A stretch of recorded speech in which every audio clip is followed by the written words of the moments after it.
The champagne bubbles caught the light like tiny diamonds as Emma Rodriguez watched the glittering crowd from the Metropolitan Museum's terrace. At 25, she had mastered the art of looking engaged while feeling completely hollow inside. These Manhattan charity galas were all the same. Beautiful people wearing beautiful masks, hiding their ugly truths behind designer smiles. "Emma! Emma! Look here!" The shrill voices of paparazzi cut through the evening air like broken glass. She turned instinctively, forgetting the cardinal rule her publicist had drilled into her since she was 16. Never acknowledge the cameras. When you want to disappear? 3 photographers pushed through the crowd, their massive lenses trained on her like weapons. Her heart hammered against her ribs. Diego had specifically warned her to keep a low profile tonight. The Rodriguez construction empire was in delicate negotiations with Japanese investors, and another scandal would destroy everything their family had built over 3 generations. Emma stepped backward, her Jimmy Choo heel catching on the marble. Made slick by the October breeze rolling off Central Park, the terrace was packed with couples swaying to a jazz quartet. Waiters weaving between guests with silver trays of champagne and caviar. "Emma, is it true your family is selling the company?" one photographer shouted, pushing closer. Panic flooded her system. She spun around, desperate for an escape route, and collided with something solid. Very solid. "Careful there," said a voice like aged whiskey, tinged with a Texas drawl. Emma looked up into the most dangerously beautiful face she had ever seen. Sculpted jaw, eyes the color of amber honey, dark hair that looked like he had just run his fingers through it. The man wore a tuxedo that probably cost more than her Upper East Side rent, and everything about his posture screamed power and trouble. Camera flashes exploded behind her like fireworks. "Please," Emma whispered, her fingers clutching the lapel of his jacket. "Oh, me." For a heartbeat that stretched into eternity, they stared at each other. Then, without warning, the stranger pulled her against his chest and kissed her. The world disappeared. It should have been fake, a performance, a distraction. But the moment his lips touched hers, Emma forgot how to breathe. She forgot where she was, forgot why she was running. Heat spread through her body like wildfire, and she found herself kissing him back with a desperation that terrified her. Oh, the cameras went wild. When they finally broke apart, Emma was trembling. The stranger's hands remained on her shoulders, his golden eyes studying her face with an intensity that made her skin burn. "James Parker," he said, his voice rough. Emma's blood turned to ice. James Parker, the Texas oil magnate who had stolen $3 million worth of contracts from Rodriguez Construction in the past year, the man Diego called an arrogant cowboy and a destroyer of family businesses over breakfast every morning. The same James Parker who had bought the Brooklyn waterfront property the Rodriguez family had wanted for decades, turning business rivalry into personal war. Her family's #1 enemy. She had just kissed him in front of half of Manhattan's social elite. "Oh God," Emma whispered. James raised an eyebrow, a dangerous smile curving his lips. "Interesting reaction, but I have to say, Miss Rodriguez, that was quite the performance." He knew exactly who she was. Of course he did. Emma stumbled backward, the world spinning around her. The photographers were still firing their cameras, shouting questions about secret romances and rival families uniting. "This is a disaster," she breathed. "Actually," James said, adjusting his cufflinks with calculated precision, "I think this might be exactly what we both need." Before Emma could ask what he meant, her phone buzzed. An Instagram notification, then another and another. With shaking hands, she unlocked the screen. The first photo was already going viral. Emma Rodriguez and James Parker locked in a passionate kiss on the Mets terrace. The caption read, "Breaking. Rodriguez heiress falls for Texas rival secret? Romance or business strategy?" 1,000 likes in 2 minutes. "Diego's going to kill me," Emma whispered. James moved closer, so close she could smell his cologne. Something that smelled like leather and cedar and pure danger. "Perhaps," he said, his voice low and conspiratorial, "we should discuss damage control. My penthouse tomorrow night." O'clock. "I'm not going to your penthouse," Emma shot back, finding her voice. Then enjoy explaining to your brother why his sister is on tomorrow's cover of every tabloid in New York. James replied, pulling out an expensive business card. The choice is yours, Emma. He said her name like he was tasting something delicious. And then, before she could respond, James Parker melted back into the crowd, leaving Emma alone with the business card, the flashing cameras, the terrible certainty that her life had just become infinitely more complicated. Her phone rang. Diego. Emma stared at the screen, then at the card in her hand, then at the photographers still circling her like sharks who had tasted blood. She answered the call. Emma, her brother's voice exploded through the speaker. What the hell were you thinking? 24 hours later, Emma stood in front of the gleaming glass tower that housed James Parker's New York penthouse, seriously questioning every decision that had led her to this moment. The building was a monument to wealth and power. Clean lines, imported Italian marble, and the kind of understated luxury that whispered rather than shouted. Her phone had been buzzing nonstop since the charity gala. Diego had screamed at her for 17 minutes straight before hanging up. Her mother had called from the family estate in the Hamptons, speaking rapid-fire Spanish about family honor and what will the neighbors think. Even her cousins in Miami had sent concerned texts peppered with crying, laughing emojis. But it was the magazine covers that made her stomach churn. People magazine, Love, or Revenge. Emma Rodriguez's secret affair, Us Weekly, The Kiss That. Stopped Manhattan, page 6. Enemy lovers.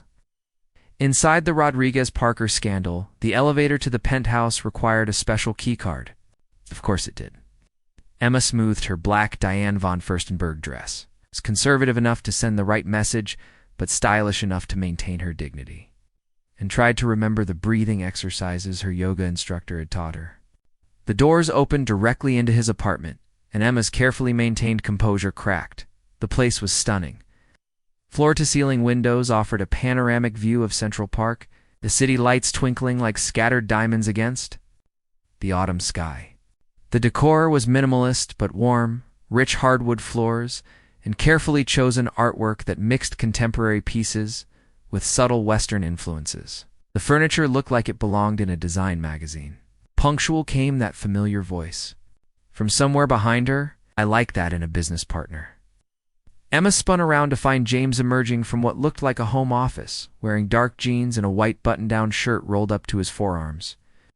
Without the formal setting and tuxedo, he looked younger, more approachable. Also, unfortunately, even more attractive. We're not business partners, Emma said firmly. We're two people who made a mistake that went viral. James's smile was slow and dangerous. Are you so sure about that? He moved to a bar cart that looked like it belonged in a 5-star hotel and poured 2 glasses of amber liquid. Blanton's. Single barrel, he said, offering her one. I figured we'd need it for this conversation. Emma accepted the glass but didn't drink. What conversation exactly? The one where I explain how this mess might be the best thing that ever happened to both of us? She stared at him. Are you completely insane? James settled into a leather armchair that looked like it belonged in a gentleman's club and gestured for her to sit on the sofa across from him. Tell me, Emma, how much do you know about my business dealings in New York? I know you've been systematically undermining my family's company for the past 2 years, she said, remaining standing. I know you bought the Brooklyn Heights property, out from under us just to spite Diego, and I know you've been stealing our clients with underhanded tactics. Underhanded tactics? James raised an eyebrow. You mean better prices and superior service? I mean predatory pricing and corporate espionage. Ah, he took a sip of bourbon. Your brother really doesn't like me, does he? Diego thinks you're a cancer on the construction industry. And what do you think? The question caught her off guard. Emma had spent so many years parroting her family's opinions that she rarely stopped to consider her own. She studied James's face, looking for signs of the monster Diego had painted him to be. But all she saw was intelligence and something that might have been loneliness. I think, she said slowly, that you're probably not as bad as my brother says you are. You're also not as good as you want me to believe. James laughed, a rich sound that made her chest tighten. Fair enough. Now let me tell you what I think. I think your family's company is hemorrhaging money because your brother is too proud to modernize. That. I think you're tired of being the daughter who smiles and stays quiet while the men make all the decisions. And I think that kiss last night was the most honest thing either of us has done in years. Heat flooded Emma's cheeks. That kiss was a mistake, was it? He stood up and moved closer, stopping just within arm's reach. Because every major news outlet in the country is talking about the Rodriguez-Parker alliance. The stock prices for both our companies jumped 12% overnight. My investors are suddenly very interested in the New York market. And I'd bet money your Japanese friends are reconsidering their position. Emma's mind raced. He was right. The scandal had created exactly the kind of buzz that made investors pay attention. But there was something else in his eyes, something that had nothing to do with business. Yes. What are you proposing? She asked quietly. A partnership. 6 months of public appearances together. Charity events, gallery openings. It's the kind of high society romance that keeps photographers happy and stock prices climbing. We help each other get what we want. And what do you want? James moved even closer, close enough that she could see the gold flecks in his amber eyes. Legitimacy in New York. Your family name opens doors that money alone can't budge. As for what you want, his voice dropped to a whisper, I think you want to matter. To be more than just Diego Rodriguez's pretty little sister who smiles for the cameras. The words hit like a physical blow because they were true. Emma had been feeling invisible for years, watching from the sidelines as her brother made all the important decisions for the family business she loved, just as much as he did. And after 6 months, she managed to ask, you stage a very public, very amicable breakup. You go back to your life, I go back to mine. Everyone wins. Emma took a shaky sip of bourbon, the liquid burning her throat. Diego will never agree to this. Diego doesn't have to know the details. As far as he's concerned, his sister has fallen head over heels for the enemy, and there's nothing he can do about it. James's smile was wicked, unless you tell him otherwise. You want me to lie to my family? I want you to take control of your own life for once. The challenge in his voice made something fierce and reckless spark to life in Emma's chest. She thought about all the board meetings she'd been excluded from, all the times Diego had patted her head and told her not to worry about business, all the years she'd spent being ornamental. What's the catch? She asked. No catch. Just 2 rules. First, no falling in love. This is business, nothing more. Agreed. And the second rule. James stepped closer, so close she could feel the heat radiating from his body. When we're in public, you have to make it look real. That means holding my hand, letting me kiss you, acting like you actually want to be there. Emma's pulse hammered in her throat. I can manage that. Can you? His fingers brushed her cheek, and she fought not to lean into the touch. Because if you can't sell it, this whole thing falls apart. To prove her point, Emma rose on her toes and kissed him. It was supposed to be brief, businesslike, a demonstration of her acting abilities. But the moment their lips met, the same fire from the night before roared back to life. James's arms came around her waist, pulling her against. Him and Emma forgot about rules and business deals and everything except the way he tasted like bourbon and danger. When they broke apart, both of them were breathing hard. I can sell it, Emma whispered. James's eyes were dark with something that looked nothing like business. Good, he said, his voice rough. We start tomorrow night. There's a gallery opening. In Soho, very exclusive, very public. Emma nodded, not trusting her voice. I'll pick you up at 7, James continued, stepping back and running a hand through his hair. Or something that says, I'm crazy about this man, but trying to play it cool. Despite everything, Emma smiled. I think I can manage that. As she gathered her purse and headed for the elevator, James called after her. Emma, she turned back. For what it's worth, I meant what I said. About the kiss being honest. The elevator doors closed before she could respond, but as Emma descended back to street level, she couldn't shake the feeling that she had just made a deal with the devil. And the most terrifying part was how much she was looking forward to it. 3 weeks into their arrangement, Emma was starting to forget where the performance ended and reality began. The gallery opening had been a success. James had been charming and attentive, his hand warm on the small of her back as he guided her through crowds of Manhattan's art elite. They'd posed for photos in front of a massive abstract painting, James whispering something that made her laugh genuinely, while cameras captured every moment. By morning, they were featured in 3 different society columns as the it couple of the season.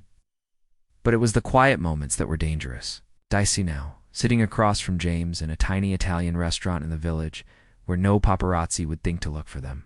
He'd suggested they grab dinner to discuss strategy, but they'd been talking about everything except business for the past 2 hours. "You're telling me you've never been to Texas?" James asked, incredulous, as he twirled pasta around his fork with surprising elegance for someone who claimed to be a simple cowboy. "Never had a reason to," Emma replied, taking a sip of the wine. He'd ordered without consulting her. It was perfect, of course. Everything James did seemed effortless and perfect, which should have annoyed her but somehow didn't. "Darlin', that's tragic. Can't understand a man until you've seen where he comes from. And where exactly do you come from?" "Pretty sure it wasn't some dusty ranch with tumbleweeds." James laughed, the sound making her stomach flutter in a way that had nothing to do with the wine. "Close enough. My daddy started with 1 oil well and a prayer. Worked 18-hour days until he built Parker Industries into what it is today. In you." Emma found herself genuinely curious. "Were you always planning to take over the family business, or did you have other dreams?" Something flickered across James's face, gone so quickly she almost missed it. "I wanted to be an architect, actually. Designing buildings instead of just putting up the money to fund them." "What changed?" "Daddy had a heart attack when I was 22. Someone had to step up." Shrugged like it didn't matter, but Emma caught the wistfulness in his voice. "Besides, business turned out to suit me just fine." "Is that why you're so determined to expand into New York? Proving something to yourself?" James set down his fork and really looked at her, his amber eyes intense in the candlelight. "You're dangerous, you know that." Emma laughed. "I'm the least dangerous person in Manhattan." "No, you're not. You ask the right questions. You pay attention. Most people just see what they want to see." "And what do you want to see when you look at me?" The question slipped out before she could stop it. Too personal, too revealing. Ow. But James didn't laugh or deflect. Instead, he reached across the table and traced his thumb along her knuckles. "I see someone who's tired of being underestimated," he said quietly. "Someone who's got fire in her belly, but has been told to keep it hidden for so long, she's almost forgotten it's there." Emma's breath caught. No one had ever seen her so clearly, not even her own family. "James," she started, but he shook his head. "No rules. No getting too deep." But he didn't let go of her hand. "Doesn't mean I can't appreciate what I see." They were walking the line, and they both knew it. The smart thing would have been to pull back, remind themselves this was just business. Instead, Emma found herself leaning forward. "Tell me something real," she said. "Something that's not in your press releases or Wikipedia page." James was quiet for a long moment, his thumb still tracing patterns on her skin.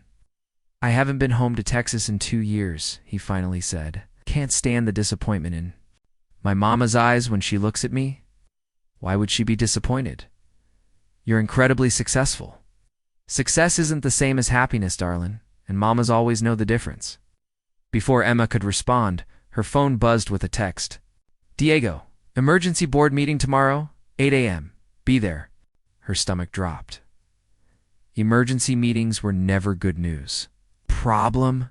James asked, noticing her expression. "I have to go," Emma said, standing abruptly and grabbing her purse. "Family crisis." James stood too, immediately switching into protective mode. "What kind of crisis? Do you need help?" The genuine concern in his voice made her chest ache. This was exactly what she'd been afraid of. The lines were blurring, and she was starting to care about him in ways that had nothing to do with their arrangement. "It's fine," she said, avoiding his eyes. "I can handle it." But as she hurried out of the restaurant, Emma knew nothing about. This situation was fine. The next morning, Emma sat in the Rodriguez construction boardroom, trying to process what Diego had just told her. The Japanese investors were pulling out, not just reducing their offer, but walking away completely. They said they're concerned about stability, Diego continued, pacing behind his chair like a caged animal. Apparently having a Rodriguez romantically involved with our biggest competitor raises questions about our commitment to the company. Emma's heart sank. This was her fault. Her fake relationship with James was supposed to help both their companies, but instead, it was destroying everything her family had worked for. "We still have options," said Patricia Vance, the family's longtime advisor. The Morrison Group expressed interest last month. "The Morrison Group wants to gut us and sell off the pieces," Diego snapped. "That's not an option." "It might be our only option," Patricia replied grimly, "unless we can find another investor in the next 48 hours. Emma watched her brother's face crumble, and something fierce and protective roared to life in her chest. The Rodriguez family had built this company from nothing. It survived the recession, labor strikes, and a dozen other disasters. They weren't going to lose everything because of her mistake. "What if we had an investor who was already in the construction business?" Emma asked quietly. "Someone who understood the industry and could move quickly." Diego stopped pacing. "Who did you have in mind?" Emma took a deep breath. "James Parker." The silence in the room was deafening. "Absolutely not," Diego finally said. "I will not sell our company to that vulture." "Not sell," Emma said, standing up and moving to the whiteboard, where their financial projections were displayed. "Partner. Strategic alliance. Parker Industries gets a foothold in the New York market. We get the capital injection we need to complete the Brooklyn project and pay back our creditors." "Emma," Patricia said carefully, "I know you have feelings for Mr. Parker, but mixing business with pleasure, this isn't about feelings," Emma interrupted, surprised by the steadiness of her own voice. "This is about saving our company. James has the resources, the connections, and the expertise. And unlike the Morrison Group, he's not going to strip us for parts." Diego stared at his sister like he'd never seen her before. "Really think he'd be interested?" Emma thought about James's words from the night before, about wanting legitimacy in New York, about doors that money alone couldn't open. "I think it's worth a conversation." "Fine," Diego said after a long pause. "Set up a meeting." "But Emma, if this goes sideways, if he tries to screw us over, he won't," Emma said with more confidence than she felt. As the meeting broke up and the others filed out, Diego caught Emma's arm. "Are you sure about this? Because once we invite James Parker to the table, there's no going back. He'll have access to everything. Our books, our client lists, our trade secrets." Emma looked at her brother, seeing the fear behind his anger. He was terrified of losing control, of trusting their family's legacy to an outsider. She understood that fear because she felt it too. But she also remembered the look in James's eyes when he talked about his abandoned dreams, the way he genuinely seemed to care about her well-being the night before. Maybe she was being naive, but she didn't think he would deliberately hurt her family. "I'm sure," she said. Diego nodded grimly. "Then God help us all." As Emma left the building and walked out into the crisp November air, she pulled out her phone and dialed James's number. When he answered on the second ring, his voice warm with surprise, she realized she was about to find out exactly how much their arrangement had been business and how much had been something else entirely. "James," she said, "I need to see you." "It's important." "On my way," he replied without hesitation. And as Emma stood on the sidewalk waiting for him, she couldn't shake the feeling that she was about to change everything between them forever. James arrived at Emma's apartment building within 20 minutes, still wearing his business suit, but with his tie loosened and his hair slightly mussed like he'd been running his hands through it. The sight of him made Emma's chest tighten with something dangerously close to affection. "What's wrong?" he asked the moment she opened the door, his eyes scanning her face with the kind of concern that suggested their arrangement had stopped being purely business for him too. Emma led him into her living room, a cozy space filled with books and plants that was nothing like the sterile perfection of his penthouse. She'd always been proud of her apartment, but now, seeing it through his eyes, she felt suddenly self-conscious about the mismatched furniture and walls covered with photographs of family and friends, The Japanese investors pulled out, she said without preamble. Because of us. Because of this. She gestured vaguely between them. James sank onto her couch, running both hands through his hair. Damn, Emma, I'm sorry. I never thought it's not your fault. We both knew there were risks. She sat down across from him, close enough to see the genuine regret in his amber eyes. But James, I need to ask you something, and I need you to be completely honest with me. Anything. Would you consider partnering with Rodriguez Construction? Not a takeover, not a buyout, a real partnership? 50-50 split on the Brooklyn project, shared resources, combined expertise. James went very still. Emma, that's not a small ask. You're talking about merging two companies that have been competitors for years. I know, but it could work. Your capital, our local connections, your technology, our reputation. It could. Build something bigger than either of our companies could achieve alone. And what does Diego think about this idea? Emma hesitated. He's willing to consider it. That's not an answer, she sighed. He hates it. But he also knows it might be our only chance to survive. James stood up and walked to her window, looking out at the city lights. For a long moment he didn't speak, and Emma found herself holding her breath. There's something I need to tell you, he finally said, his voice strangely flat. Something I should have told you weeks ago. Emma's stomach dropped. What? The reason I bought the Brooklyn property wasn't spite, Emma. It was strategy. I've been planning to make a move on Rodriguez's construction for months. The property was just the first step. The words hit her like a physical blow. What are you saying? James turned to face her, and she saw something that looked like shame in his expression. I'm saying that everything you and Diego suspected about me is true. I have been systematically targeting your company's clients and contracts. Not because I wanted to destroy you, because I wanted to force you into a position where you'd have to consider a partnership. Emma stood up on shaking legs. You've been sabotaging us this whole time? Not sabotaging? Cornering? There's a difference. Is there? Her voice was rising, and she didn't care. You've been deliberately trying to ruin my family's business. So you could swoop in and save us? What kind of psychopath does that? The kind who knows that Rodriguez Construction has been hemorrhaging money for 2 years and was going to fail with or without my intervention. James shot back, his own temper flaring. At least this way, you get to survive. By being absorbed into Parker Industries, by being partners with Parker Industries. Emma, your brother is proud, but he's not stupid. Deep down, he knows the company needs help. Floor was tilting beneath her feet. Is that why you kissed me at the gala? Was that part of your plan too? James's face went very pale. No, that was real. Everything between us has been real. How can you say that when you've been lying to me for weeks? I haven't lied to you. I just haven't told you everything. That's the same thing. Emma was shouting now, all the hurt and betrayal pouring out of her. God, I actually started to trust you.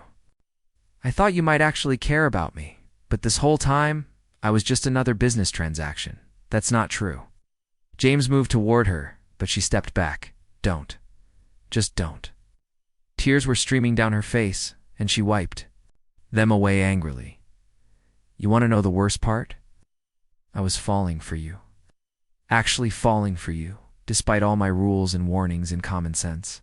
I was starting to think that maybe this fake relationship could turn into something real.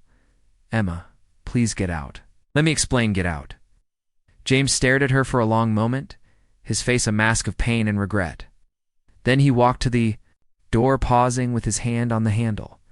For what it's worth, he said quietly, I was falling for you too, so I was going to tell you the truth tonight.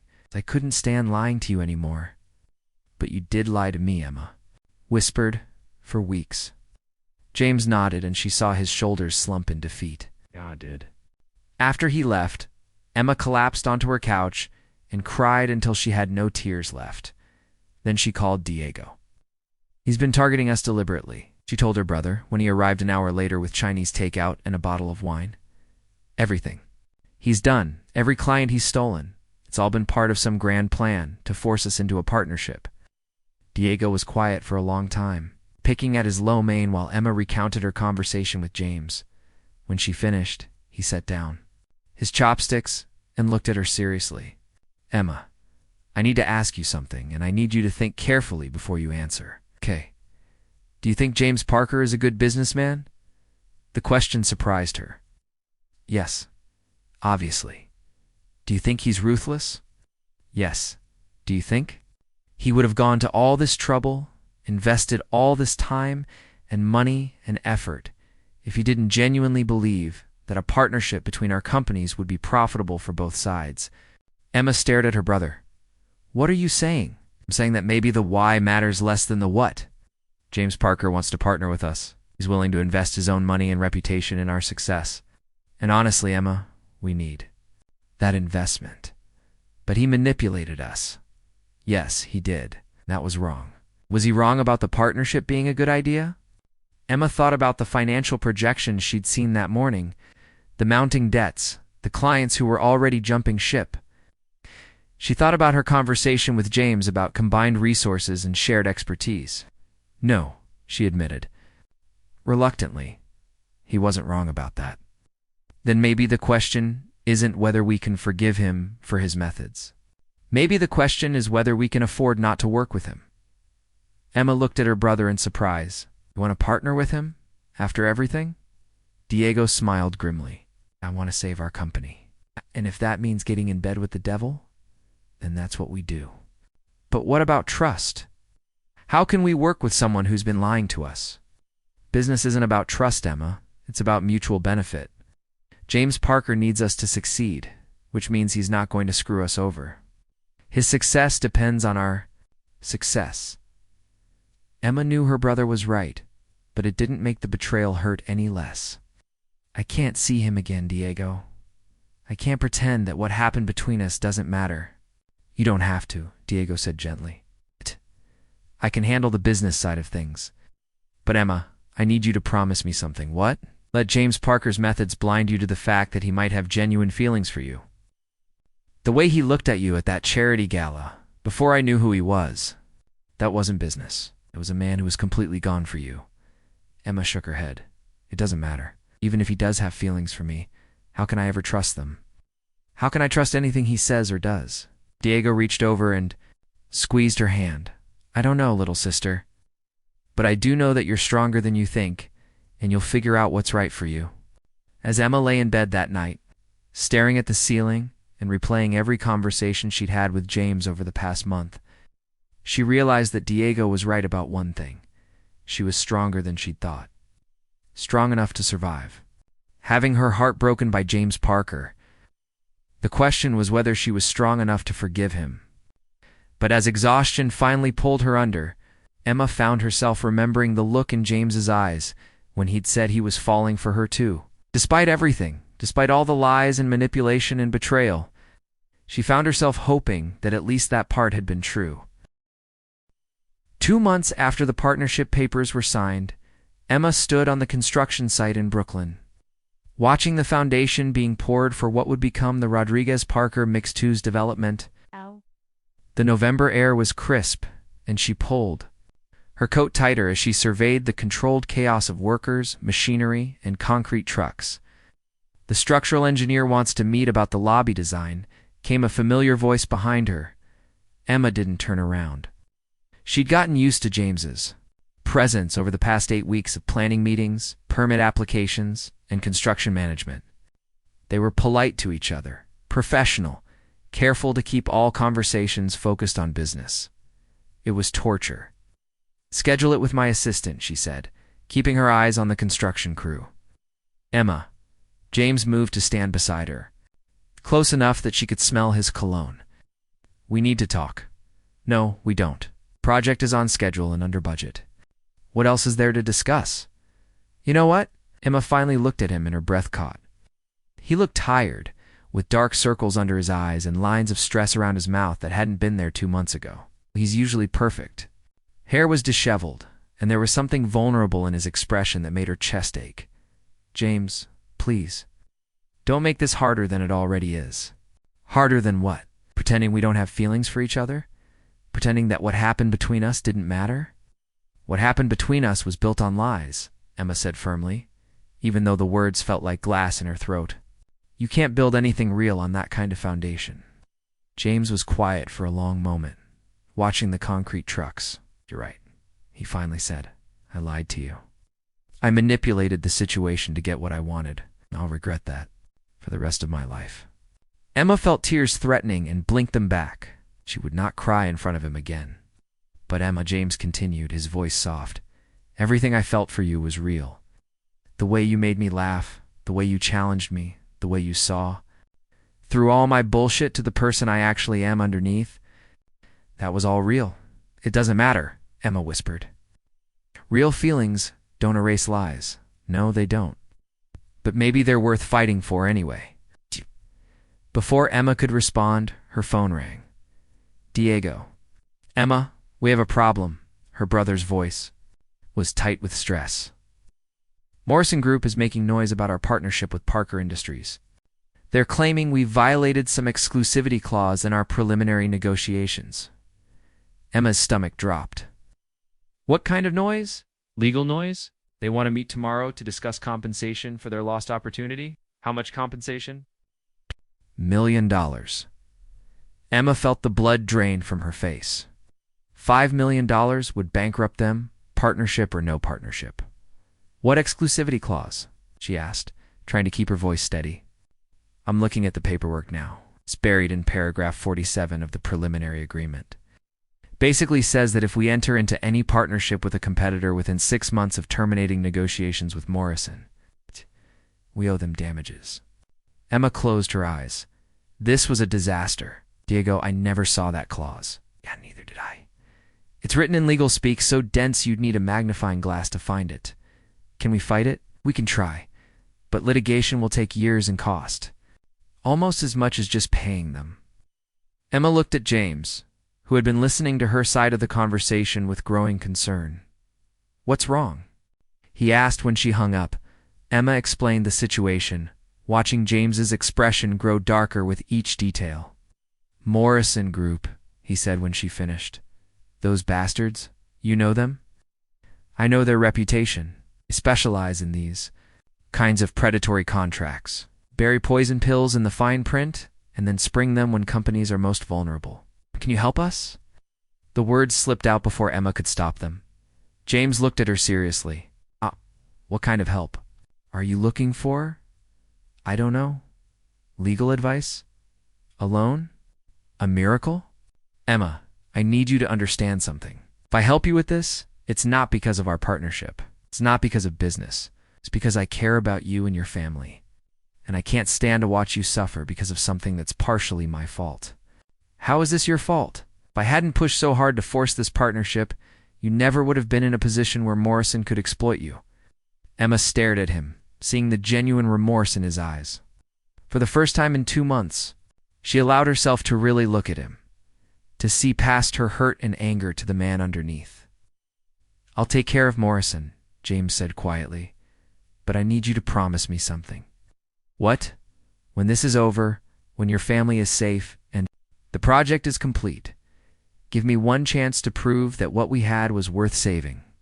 One real conversation where you let me explain everything, not as your business partner, but as the man who fell in love with you despite every rule we both tried to follow. Emma's heart hammered against her ribs. James, just think about it. That's all I'm asking. The next morning, Emma arrived at the Rodriguez construction offices to find Diego pacing his office like a caged animal. Morrison's lawyers are here, he said without preamble. They want to settle now, or they're filing suit this afternoon. What kind of settlement? Meant $3 million in cash, plus exclusive rights to bid on our next 2 major projects. Into a chair? That's almost worse than the original demand. I know, but Emma, we might not have a choice. Before she could respond, Patricia Vance knocked on the door. Excuse me, but there's a James Parker here to see you. He says it's urgent. And Diego exchanged glances. Send him in, Diego said. James entered looking like he'd been up all night, carrying a thick folder of documents. But there was something different about his posture, something that looked almost like satisfaction. I have good news, he said.